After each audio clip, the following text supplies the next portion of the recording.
Lights, camera, Rolling. action. What's going on, ladies and gentlemen? Welcome back to Let Me Be Frank, a podcast about movies. And today is the last show of September. But before we get into anything else, I just want to thank you for being here. Once again, thank you for giving me your most precious commodity, which we all know is time. And today, we got a big one for you. This is a movie, since I saw the trailer, that I could not wait to see, even though the director and I have not seen eye to eye on a lot of his films. Today, we're going to be talking about the movie Trap, the latest offering from M. Night Shyamalan. Now, M. Night and I have a difficult relationship because I like M. Night Shyamalan for the most part. He has original concepts, he has original ideas. It's just the execution sometimes is hot ass garbage. And it's, for example, I was very excited when I saw the trailer for The Happening. And then I went to see the movie, and I would say probably before even halfway through the movie, I knew that this wasn't going to be good. Not only the awful acting from Mark Wahlberg, but them having a chase scene with fucking wind, all of it just rubbed me the wrong way. Then we have The Village. The Village was, in the most part, kind of boring. Didn't really like the twist ending because a lot of it didn't make sense. You're telling me these people lived in a park and never has a park ranger ever, accidentally went by? Because their job is to accidentally go by. They're there to make sure that nobody lives in the park. You're telling me a helicopter has never flown over? These people had fires outside. They were making noise. I understand they're deep, deep in, I think it was Yellowstone National Park. But fuck, come on. How deep can you be where nobody ever discovers you? I get it that they kept the people inside, but you can't keep the outside people from accidentally wandering in. Lady in the Water was misadvertised. It was promoted as a horror. It was actually a fantasy, so I gave him a mulligan on that one. Then we move on to Old. Old was for the most part good. The one thing I hated was the name of one of the characters. If you haven't seen the movie, there's a rapper and his girlfriend in the movie. I might cover it one day, but we're just going to talk about this part for now. His name was Midsize Sedan. And yes, that kind of mid-size sedan, the one you would find on fucking Car Gurus. And then we're going to go to Signs. So, Signs is an alien invasion movie. These aliens came down to take over planet Earth. I'm assuming because they're a quote unquote advanced life form that they would know what they cannot tolerate. They know what could kill them, which is water.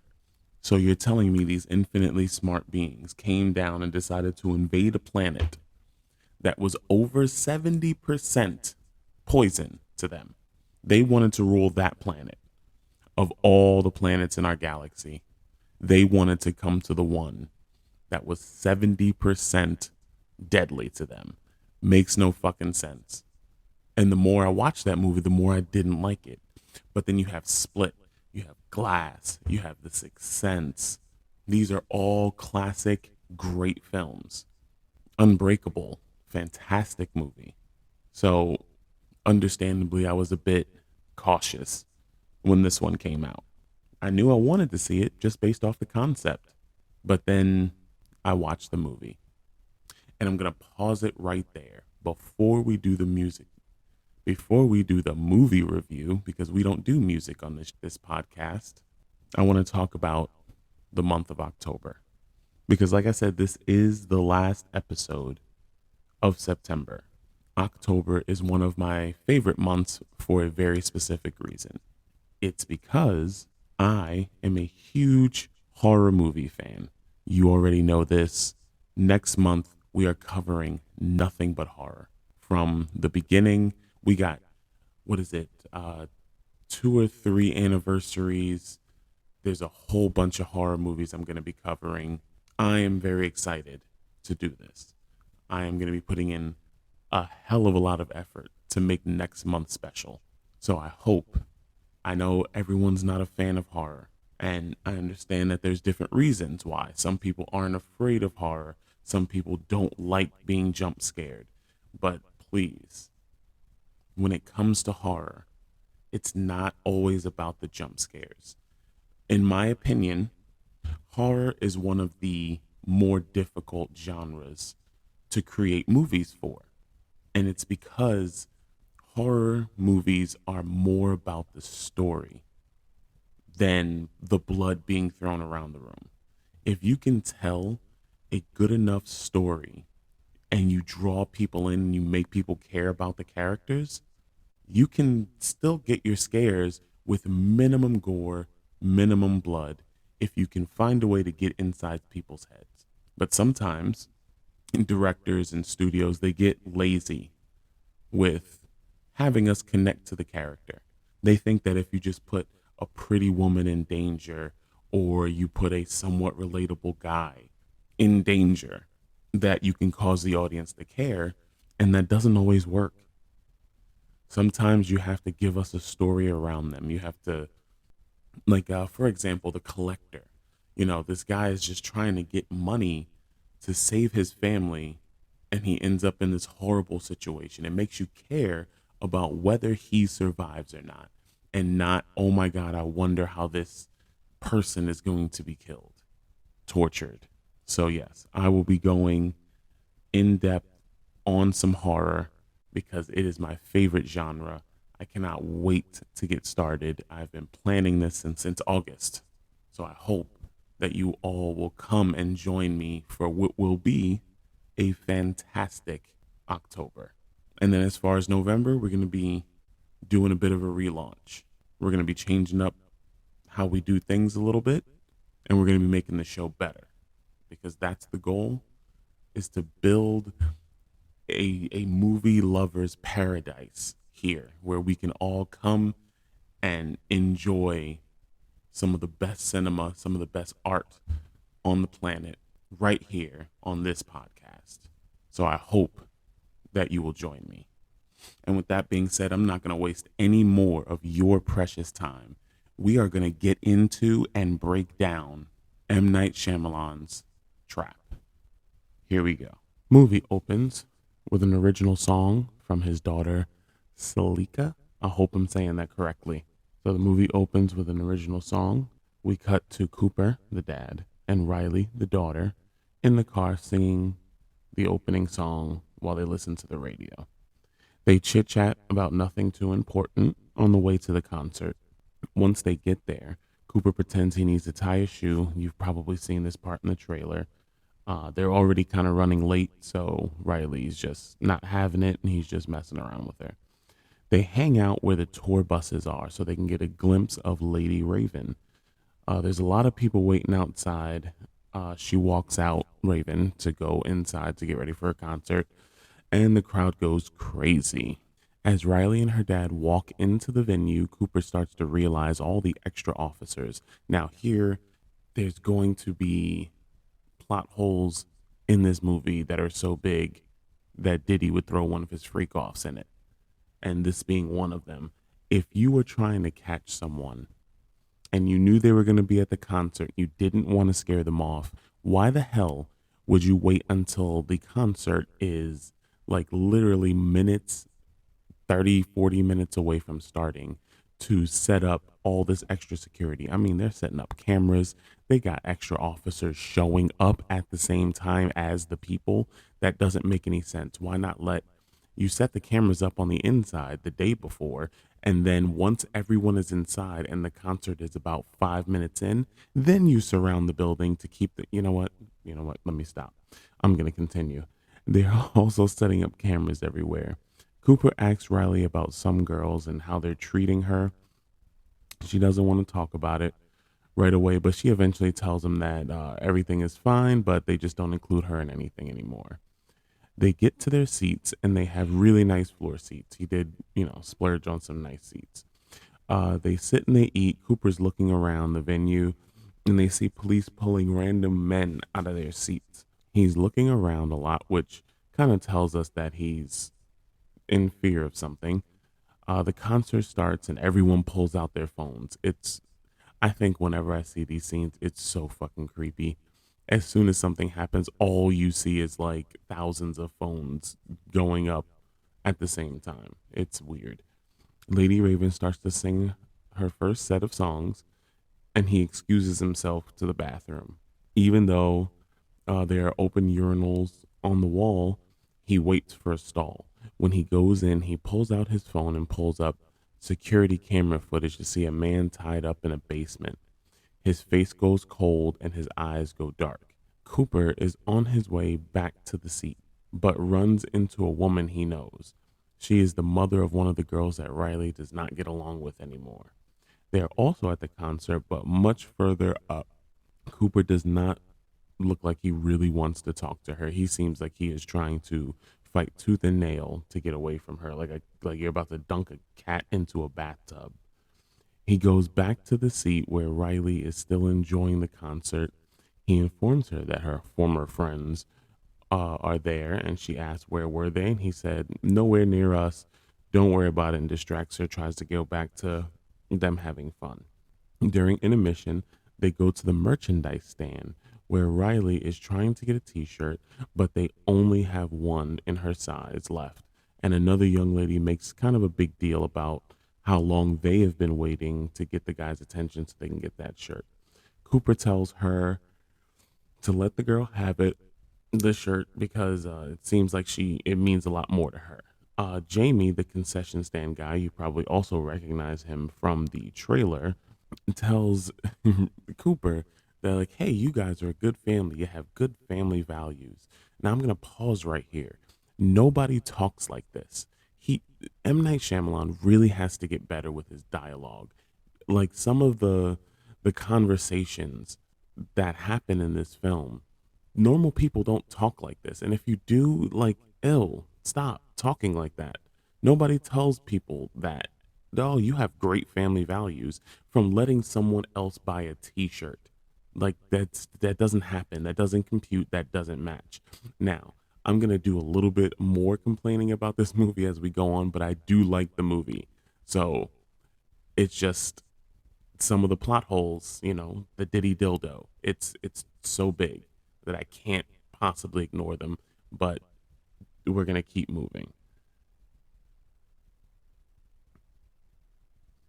He tells them that he's going to restock the shirts in about 10 minutes, which means he doesn't always only have one size left, like he told them. If you were about to restock, why don't you just kind of tell them to hold on and you just run and go get another box of shirts? He's not the only one working there. He could step away for a few minutes to go get the shirts. That way, people don't have to leave the concert that they paid for to come back to a concession stand to pay more money. Do you see what I mean about little goofy ass plot holes like this? I may be picking at nits, but while watching a movie and paying attention to what's going on, it can be distracting to have little goofy things like this happening throughout the movie that just kind of don't make sense. But anyway, Cooper then walks around to the side of the table because Jamie's over there, and he asks him about the extra police presence. This is the part, you also saw in the trailer. He tells him that the police believe that the butcher is there, the guy chopping people up, and they set a trap for him that night, and they're going to catch him on his way out. Now, it makes sense.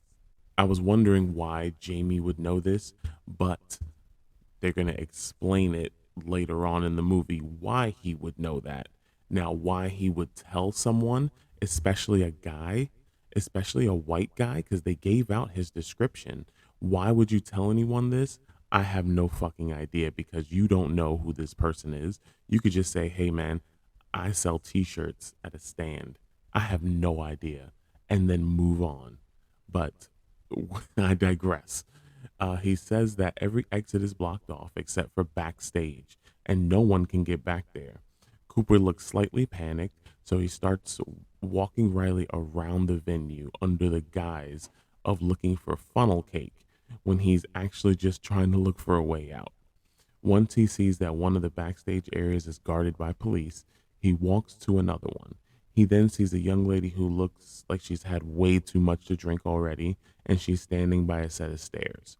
Once her friend leaves her to go over to get her some water or something, he pushes her down the stairs because he wants to distract the officers that are standing by the front door. So the girl falls down the stairs. Everybody rushes to her, including the cops who are supposed to be guarding the door. When he heads down the stairs and tries to walk out, he sees more police coming up to that same door. And the song they were listening to on the radio starts to play in the arena. She's starting to, but she's back from intermission.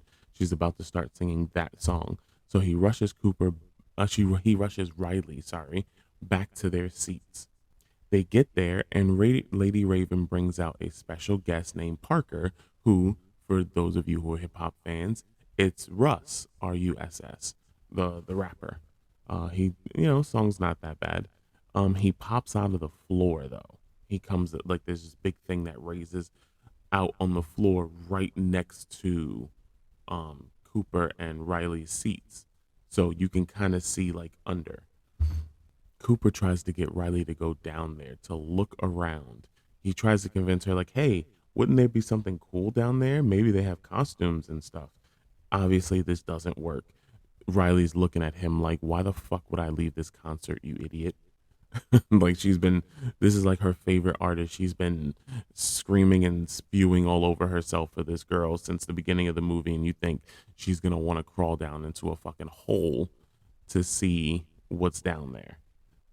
It was a very lame attempt to try and get them to escape. But based off how the coverage is throughout this arena, I don't think they would have made it very far anyway. So Cooper abandons that idea, but he tells Riley that he's going to go check on those t-shirts. So he heads back to the concession stand where he talks to Jamie about what's going on. Jamie is giving him so much fucking information, it's ridiculous. Cooper is able to steal Jamie's key card to get into the employee area, but Jamie also gives Cooper the password the police would ask to confirm who is in the know. So all the employees had to go to a briefing where they were told way too much about what's going on. And they were given these passwords. So if they encountered police, the police would ask for the password and they would simply say the password and the police would let them go about their day. And Jamie ends up telling Cooper this for whatever reason. It was an unnecessary thing to tell him because you are looking for a white male. And you now just told a white male. Plot holes, people, plot holes. Where were we?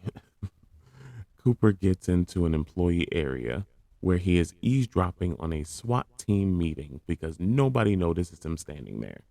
He steals a police radio with no one noticing. He runs into Judy, that is the mother's name, one more time on his way back to his seat. Meanwhile, a man down the little corridor that they were in, they're in the main part of the arena. Into one of the corridors, a man is being arrested because they believe he was the butcher. When Cooper gets back to his seat, he puts the police radio earpiece in and hears someone named Dr. Josephine Grant telling everyone that the person in custody is not the right guy. He leaves Riley again, saying that he forgot his credit card at the stand where the t-shirts were being sold. He starts walking around listening to the police conversations about where everything is set up and what to look for and what might be happening.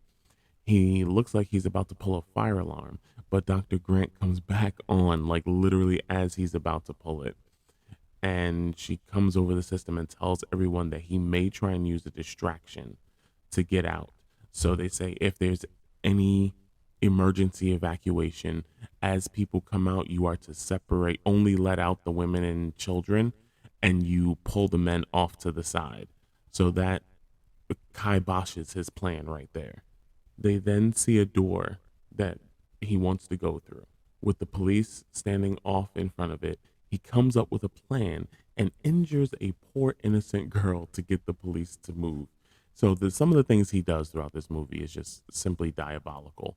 This poor girl who was just doing her very low paying job, because we don't pay service people very well in this country, She gets gravely injured. I'll let you discover that when you actually watch the movie, but she gets hurt so that he can, you know, attempt to escape. He didn't end up escaping. He ended up on the roof of the building where he ends up being confronted by a SWAT team member. A lot of information he just learned from Jamie comes in handy. The SWAT team officer asked him for they gave them all little special cards. He looks in the guy's wallet because he steals someone's apron, and he shows him the card, and then the SWAT team officer also asks him for the password, which thanks to Jamie, he is able to give him. So this poor girl got seriously injured, life-changing injuries for nothing because Jamie opened his fucking mouth. Good job, Jamie. On his way back to the seats, he runs into Riley in the hallway. She thinks that he doesn't want to be there with her, but they finally go back to their seats. Riley tells Cooper that coming up soon is one of her most anticipated parts of the show. Lady Raven is about to do the Dream Girl song where she brings a fan onto the stage with her. And at the point, we don't really know what song this is yet, but we just know that there's a chance that Riley can get pulled up on stage. He sees someone who looks like they can get him backstage. This is the obligatory M. Night Shyamalan cameo. He tells him a sob story about Riley recovering from leukemia and how much she loves Lady Raven and how much she would love to be on stage for this performance. Riley has never had leukemia. So he is a very, very, very good master manipulator. He also finds out that Dr. Grant is an FBI profiler, that she is not to be fucked with. She's extremely smart and she's kind of figured out almost everything about him. Once Riley gets selected to go on stage, M. Night Shyamalan plays her uncle, who gets them past the police officers. So there's police lining the side of the stage because Dr. Grant said that there's a chance that the killer might try to escape backstage and to not let anyone go back there. When the police want to question Cooper, her uncle, Lady Raven's uncle, convinces them to just let him pass because, he's cool, his daughter was sick, blah, blah, blah. A bunch of stuff he shouldn't have said. He could have taken Riley up to the stage and allowed the police to quickly question him because the song didn't start for another 4 minutes. They could have gotten that done and moved on. So they get up there. Riley is now waiting to be, part of the Dream Girl song. She gets a little quick briefing from I believe it's probably the stage manager. Cooper's looking for an exit strategy while he's up there. Riley goes on stage and has a great time with Lady Raven. Cooper's struggling to clear his mind of the impending situation. Once the song is done, he puts his mask back on and starts smiling in front of Riley. He notices that a young girl is about to pass out. Since he's a firefighter, he knows how to deal with this. It also helps him get away from Dr. Grant, who is literally walking toward him. Not looking at him, but just walking toward him. After he helps the girl in the tent, the stage manager brings them back and says that they can watch from the side of the stage. This is the last song, so Cooper knows his time is almost up if he can't find a way out. As they are waiting for her to come out for the last song, he notices that Lady Raven uses an inhaler. Cooper asks the stage manager if they can leave out the back when the show is done because that's where they parked. They see Parker, the thinker, who is an asshole, and Lady Raven. So there's three people. Parker, the person she credits for her career. His name is the thinker. He's a fucking douchebag. And they also see the police go into the room with some monitors, and they're watching people leave. The stage manager tells him that Lady Raven just wants to say bye. She's just doing, a couple quick radio interviews, and they can go out the back door. They peek around the corner and they see a heavy police presence by the door. The manager just tells them that with some extra security tonight, and the only people that are excluded are Lady Raven and her crew. Once again, why are you telling people this? Why are you giving up so much information? You are looking for a white male and you are speaking to a white male. Why would you tell him the only ways to get out? You don't tell him anything. You just tell him, hey, once we're done, head towards them. Once you're done answering their questions, they will let you go. And that's it. Good God, these people were not told to shut the hell up. It was distracting. Lady Raven walks out and goes to talk to Dr. Grant. Dr. Grant breaks it down by numbers. There are 26,000 people in attendance. 3,000 of them were men, and every single one of them are going to be questioned before they leave. She says, it is inevitable that that the person will be caught. Lady Raven is talking to Riley and her dad in the hallway. He asks Raven if he can talk to her alone for a moment, and with a killer on the loose, she agrees. Once again, we are looking for a white male, people, and he asks her to go in a room alone. He then talks to her about carbon monoxide. She is completely clueless as to what he is talking about and what the hell is going on. He then admits to her that he is who they are looking for. And it almost doesn't feel real at this point when he says it. Because when he said it in the movie, I was like, did he just mess up? Like, did he mean to say that? He even shows her the video of the guy that he's holding in the room and tells Raven that she has a chance to save this guy's life, or he'll push a button on his phone that will release carbon monoxide into the room that the man is being held in. By the way, his name is Spencer. All she has to do to save his life is to give them a ride out. Then he creepily taunts her with, save him, catch me, and a very maniacal smile on his face because he knows he's got her kind of over a barrel. She says yes and gets them out of the venue, but Lady Raven pulls a fast one and asks Riley if she could see her house.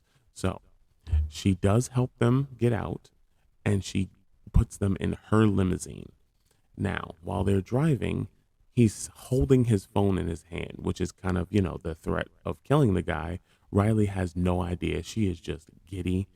She's literally riding in a limousine with her most favorite celebrity in the world. And then Lady Raven's like, hey, Riley, can I see your house? Do you guys want to ride home? So that way she can get their address. So I thought that was actually pretty clever of her to do, but we'll see how it works out. Riley is obviously over the moon, but has to ask her mom. Of course, she says yes. The mom says yes. She talks about the carpet being dirty, but she says yes. So they get the address, and much to the chagrin of Cooper, they head to the house.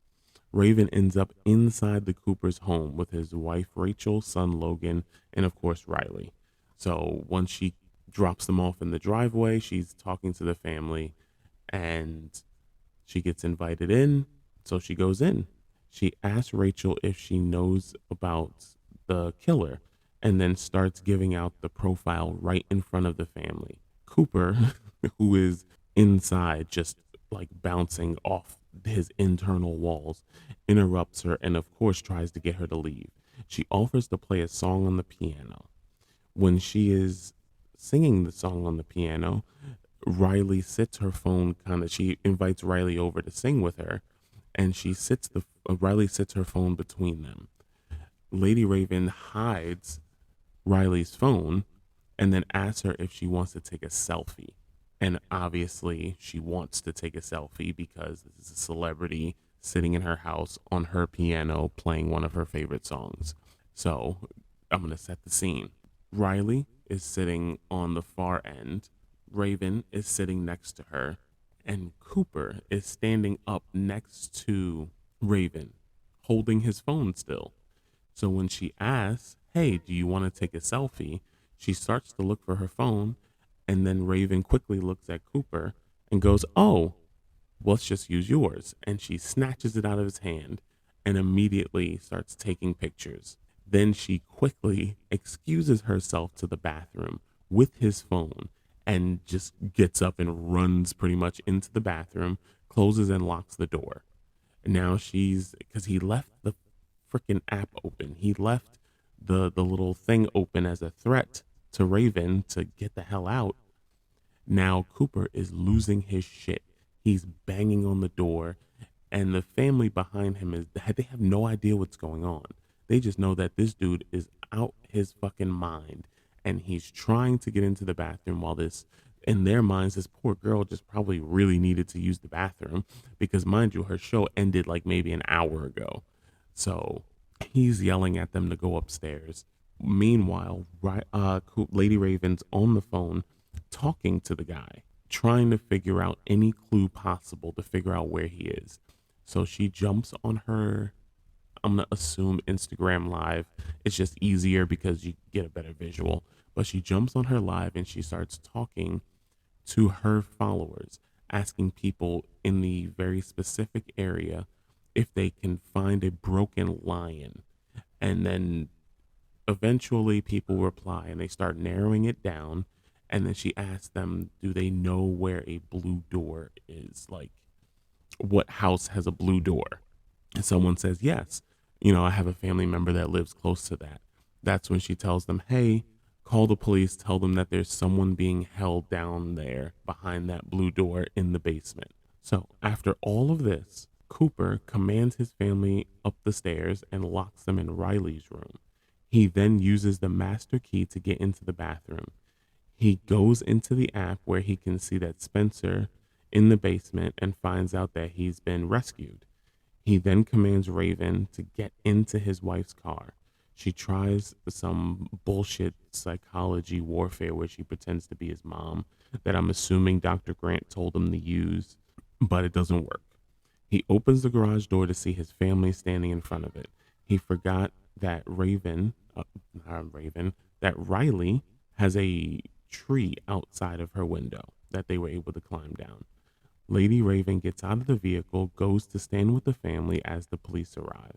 He says his goodbyes to all three of them. He says bye to Riley, to Logan, and to his wife. And as the police pull up, he closes the garage door.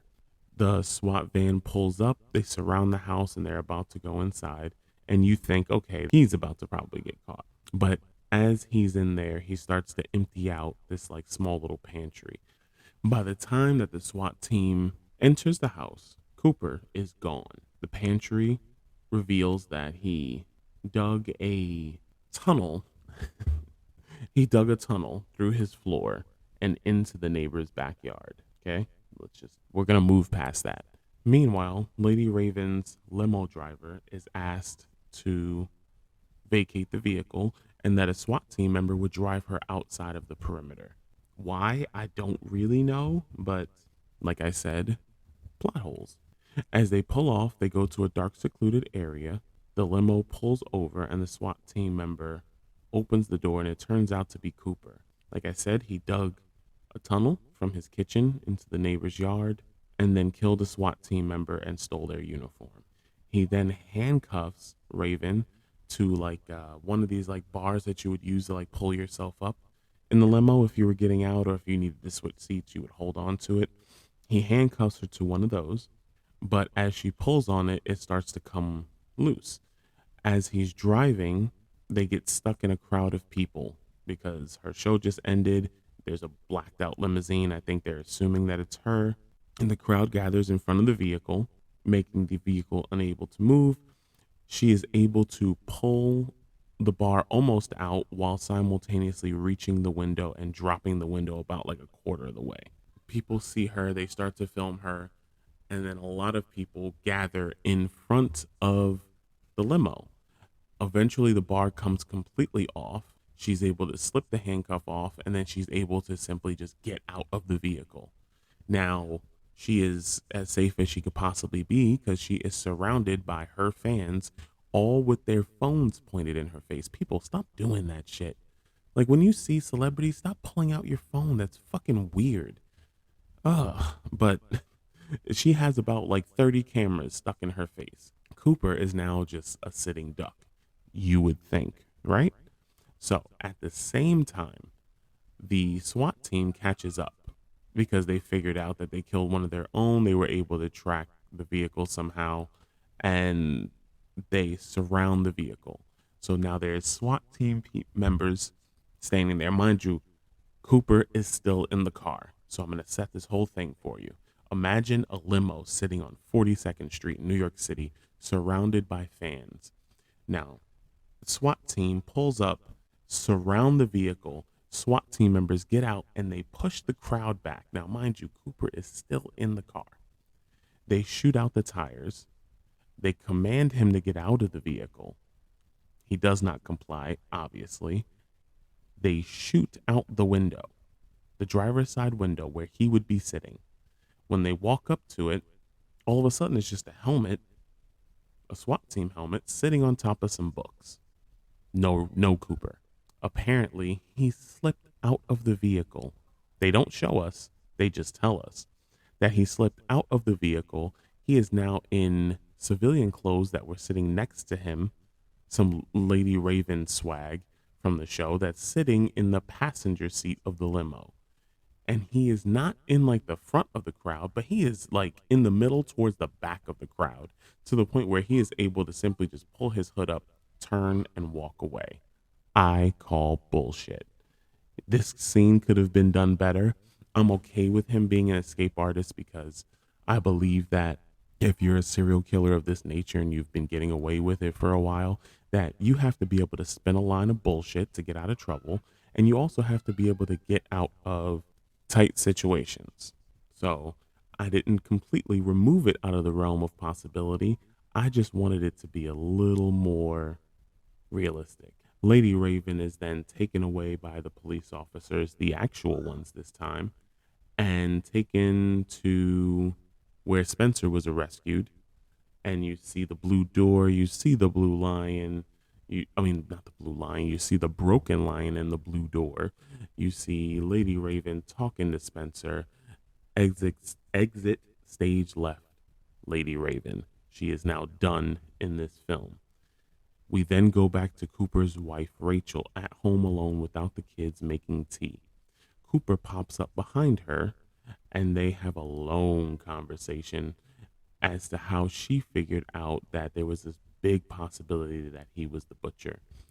Rachel, who was hoping that the cops would investigate him, but then clear him because nobody wants their, significant other that they've had 2 kids with, built a life with, to turn out to be a piece of shit serial killer. She was hoping he just had an affair. She convinces him to sit down and have one last piece of Riley's pie before he kills her, because he makes it obvious, like, well, you turned me in, so because of you, I'm never going to get to see the kids again, so you got to go. He obliges, but once he is done with his pie, he realizes that there's some powder on the bottom of the plate.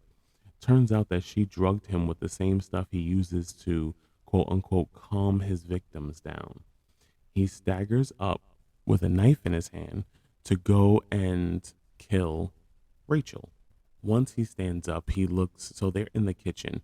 When he looks to the right, you see the front door. It's a straight shot through the living room into the front door. He sees a person standing in the front door. The door is open. He believes that it's his mother because apparently he had a complicated relationship with her. His mom, or the person in the door, is telling him to come here. It's going to be all right, whatever they got to say. So instead of going after Rachel with the knife, he begins to walk towards that door. And he's staggering, he's uneasy on his feet. Now, when he hits the little intersection between where I believe there's a set of stairs to his right, the living room's to the left, the kitchen's behind him, and the front door's in front of him, 2 SWAT officers are waiting on either side by the stairs and in the living room area. They shoot him with 2 taser guns. And because of the drugs and the fact that he's pissed off, it is not easy to bring him down. He ends up killing one of the officers, of course, ripping out the prongs of the tasers that they shot him with. As he gets ready to go after the other officer, Dr. Grant turns out to be the woman standing in the doorway pretending to be his mother, shooting him with one more, and they electrocute the dog shit out of him and he hits the ground. He is now under control. They handcuff him and they begin walking him outside. When he gets outside, no, they kind of shackle him. They have it around his waist, around his ankles, and around his hands. He does not have his hands tied behind his back like he would if he was actually being arrested. There is a bike laying on its side. I believe it's Riley's bike because it's pink with a basket laying on its side. He asks everyone to hold on and he picks the bike up and sits it up on the kickstand. I don't know why they let him do this. I'm like, that's fine. Your wife can do it. Your ass is coming with us. Get in the van.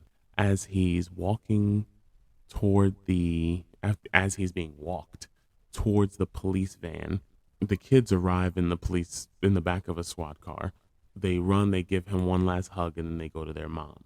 He looks very upset. So they put him in the back of one of those big SWAT trucks by himself. So he's just sitting there kind of in the middle. The other SWAT officers get in front and everybody starts to leave. As he's going down the road, they close the door and the camera does this nice pan across the lawn, across the house, and we start to focus on the bike that's sitting up on two wheels because it's too tired. It's sitting up, and we zoom in on the front tire. And as we get closer, we realize that one of the spokes are missing. Then we flash back into the back of the police van where he is sitting alone out of the view of officers. He pulls it from under because he's wearing a long sleeve button up shirt.